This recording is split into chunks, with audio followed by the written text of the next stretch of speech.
Okay, onions. Well, they are about the 6th most popular vegetable that we grow in the world today, and they've been with us gardeners for a very long time.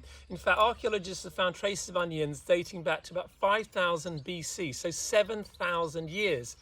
Now, for about 2,000 years, the ancient Greeks and Egyptians, they believed that onions had aphrodisiac properties, but these days I think they're probably known a little bit more for giving us bad breath, so possibly not. But then again, where there's hope, there's possibly aphrodisiac.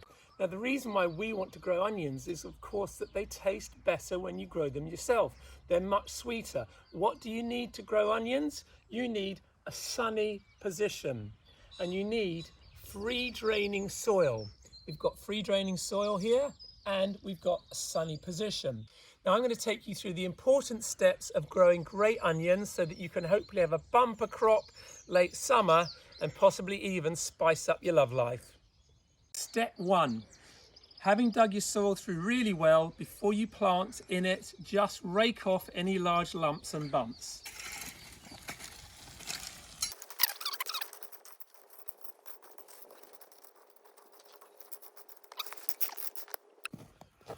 Step 2, give your soil a little bit more food before you plant your onions.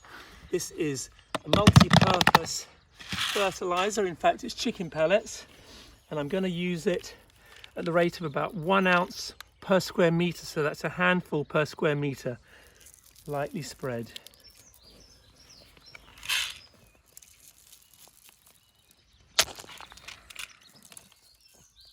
Once you've spread this pelletized compost or manure, you just generally give it a little rake to make sure it's incorporated with the soil.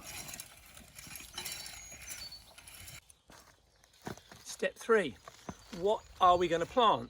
Okay, these here are onion sets. So basically they're miniature onions. You buy these from specialist growers and nurseries, and they are the best way of planting and growing onions. You can grow onions from little seedlings as well. You can grow them from seed, but this really is the way to go. So I'm going to show you now how we plant them. So onions love sun. What we want to do is we're going to plant rows of onions here, but if we plant that way, the row at the front will get in the way of the rows behind and shade them out, because the sun comes from that direction. The sun's over there. So what we're going to do is we're going to do rows this way, which means that they will get the same amount of sun through the day. So the onion sets go about 2 to 4 inches apart, like this, and your rows are normally about 12 inches or 1.5 hands widths apart. And it looks quite a long way at the moment because these are just tiny little fellas, but they will get bigger, they will grow, and they will swell. And giving them the right amount of room will mean that you'll get the right size harvest.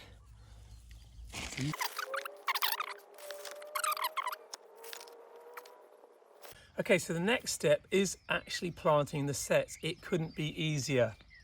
Here we go. So you've got a fat end with the roots coming out.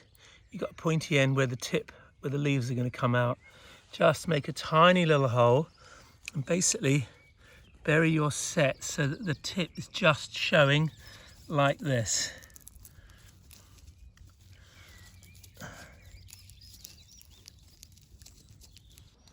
So time-wise, that probably took about as long as it would have taken to make a fried egg sandwich. Crack that egg, fry it, slice your bread, butter, salt and pepper, maybe some lettuce and some tomato, fried egg, bang it together.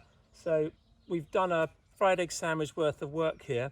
Now the important thing to note is this: if you come in close, you see this. So we've got our sets planted and we've just got the tips sticking out of the soil. Now, to inquisitive birds in early to mid-spring looking for things to make nests out of and things to eat, this is a definite target. They quite often will come along and just peck them out, and you'll come back tomorrow morning and think, hang on a minute, I'm sure I planted those sets, why are they all back on the top of the soil again? So what you can do to prevent that happening is just put some mesh over the top. Now I'm using a bit of chicken wire, and this just goes on top of our sets until they've basically struck root in a few weeks' time. And then those little birds won't be able to pull them out. So the onion, an ancient vegetable, it's been around long enough for people to make up quite a lot of folklore about it. But if it does improve your love life, maybe let us know, or maybe don't.